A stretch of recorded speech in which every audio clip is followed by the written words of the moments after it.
Assalomu alaykum. Bugungi operatsiyamiz bemorimiz 1997-yil. Bemorni ikkita grija chiqib ketgan. Ya'ni L4 L5 L5 S1 sohasidan ikkita grija chiqib ketgan. Hozir bizlar L4 L5 dan o'ng tomondan olyapmiz. Keyingi etapda esa chap tomondan olamiz. Hozir biz o'ng tomonda grijani olyapmiz. Sekvestr bu yerda yorilib chiqib ketgan. Qarasangiz bemor yurishi juda qiyin.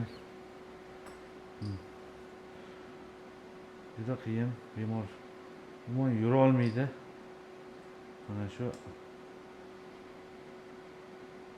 grijasi bo'ladi. Yorib nerv qisib qolgan.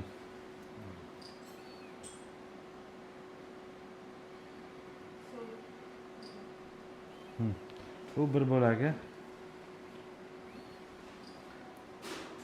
Bu ikkinchi bo'lagi. Buni qarasangiz, buyur. L4 L5 sohasi, L4 L5 sohasidan katta grija chiqdi. Mana shunday sekvestrlangan, bu yorib chiqib ketgan. Hozir ichini ham tozalab, koagulyatsiya qilib qo'yamiz. Uzoq vaqt bu joyda o'tirish natijasidan chiqib ketgan bu grija. Bemorimiz yosh bo'lishiga qaramasdan ikkita grija. E'tiborlaringiz uchun rahmat. Yopishib ketgan grija.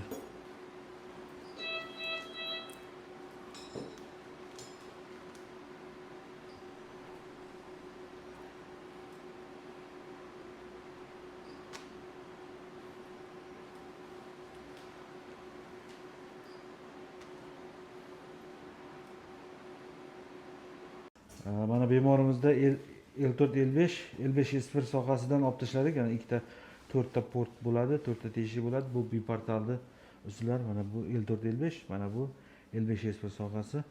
4 ta teshik orqali ikkita grijasini olib tashladik bir vaqt o'zida. Hammaga sog'lik, salomatlik.